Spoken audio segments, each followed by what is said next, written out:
gardeners.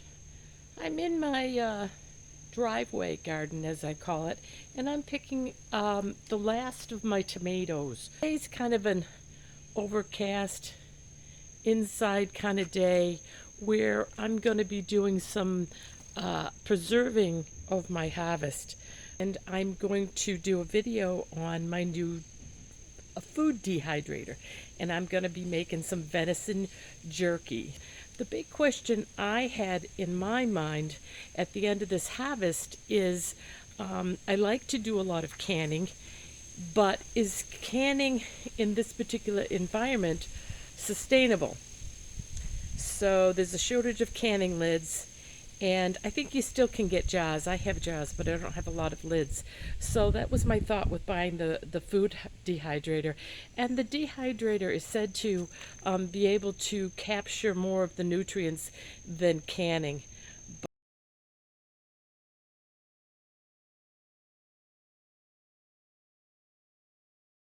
Okay, this is my food dehydrator right out of the box, and I'm going to try to film it one-handed and show you what I've got.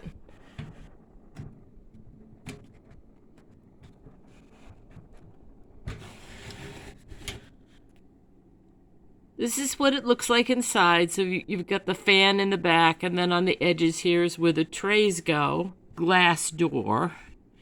And here's all the little buttons. I haven't used it yet, so I certainly plan to read this packet of stuff that comes with it.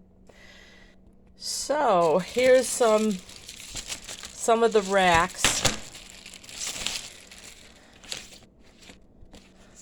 You get one of these, plastic, and then you get one of these, and that's kind of for making fruit leathers or anything liquid. So you got one of those, and then here are the 4 racks. Take the cardboard off here so you can see the racks.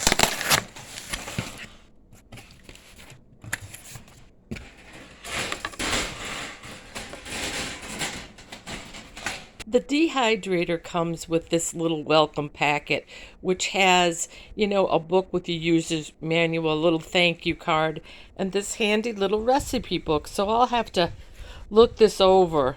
It has a very big section on jerky, and that's exactly what I'm going to do today, because I'm cleaning out my fridge and my freezer, and I had some venison from last year that I wanted to use up.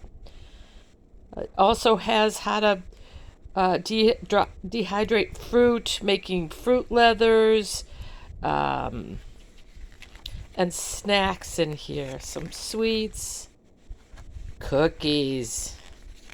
So this will be fun to experiment and see how the things come out. So I'm going to show you what I got going on in my kitchen as far as the jerky goes. I've never made it before, but seize the day, carpe diem, I guess. Okay, let me take you over to my kitchen. Here's my dehydrator all set up, spot where it's going to live. It's a little bit wide for my countertop, but I will make adjustments, and then you can see the 6 different racks in there. I've got going today.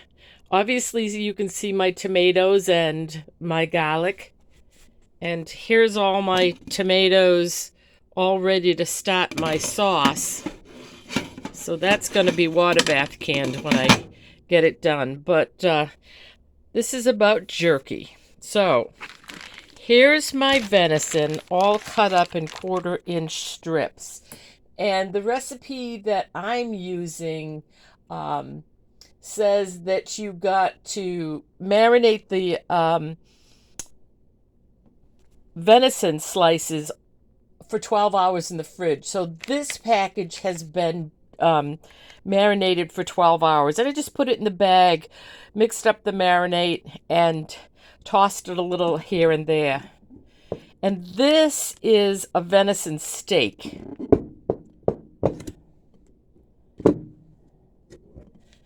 And this is a venison roast. I haven't put the marinade on it yet because I haven't got the timing right with the using the dehydrator and having this marinade at the same time. I've got so many pots in the fire today, so it's going to be a little bit of a crazy day. But it is overcast outside, so it's a perfect day to be in the kitchen and doing some processing of my summer harvest. So here's my ingredient tray all sitting out, my measuring stuff, and I will show you after it's done what it looks like, and we'll have a little taste test, and then I'll put the second batch in the food hydrator. It's supposed to hydrate for 3 hours in the hydrator after it's had that 12-hour marinade. So I'll show you what I've got going on after the stuff is dehydrated.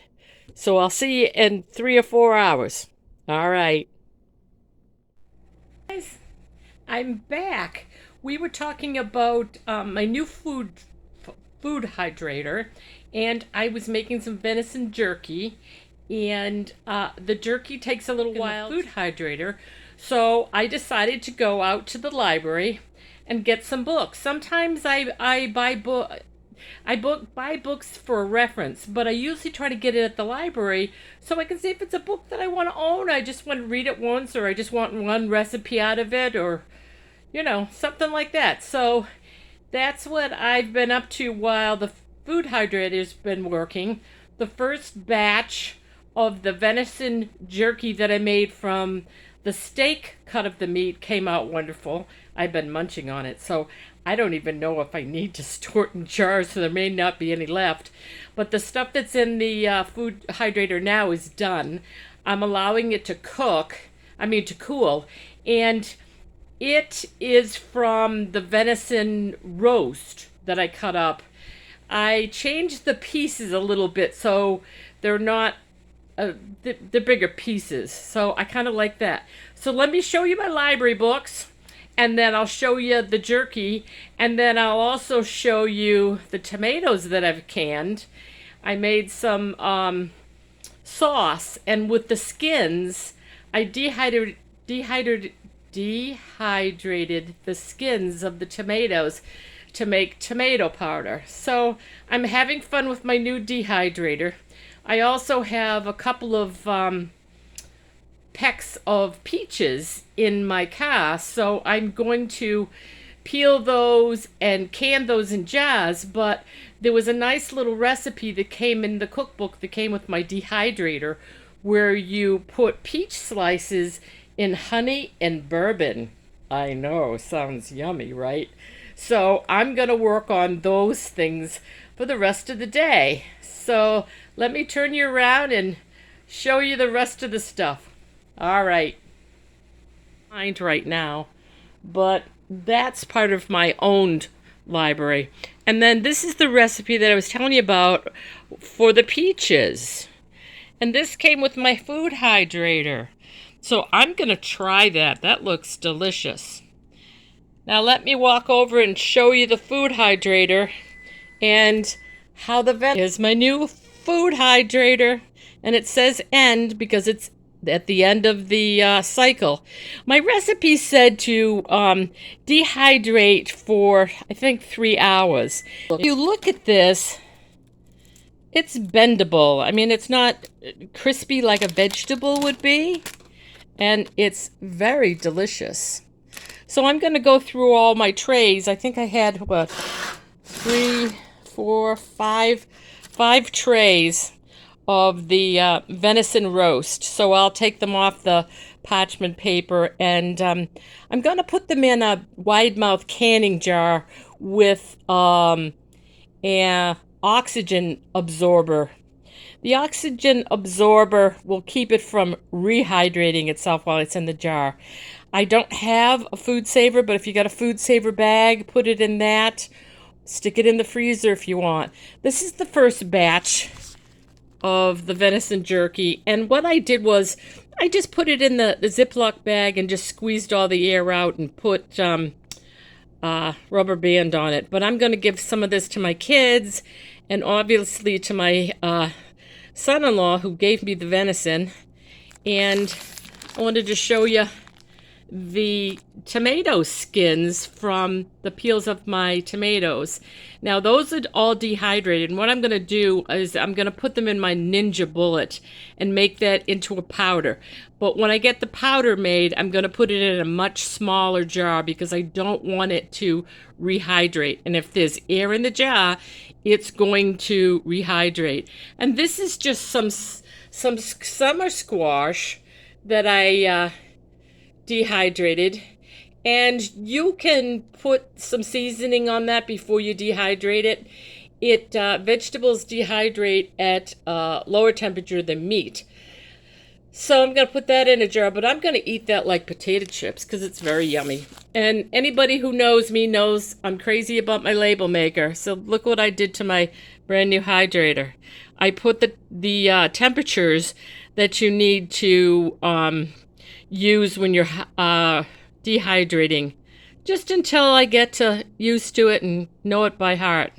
Now let me go in the kitchen. I'll show you my sauce quick.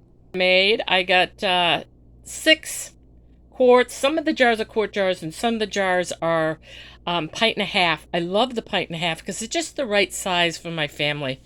Make sure you pick up some of this stuff. You need to put that in your jars to bring up the acid in the tomatoes. You just want the acid to be consistent. And then I have tons of garlic that I used from my garden. You know, I just peeled it, put a couple of cloves in each jar. I put some of my fresh basil in the jar and processed it in my water bath canner. So here's the rest of them. These are all done. Gonna let them cool off.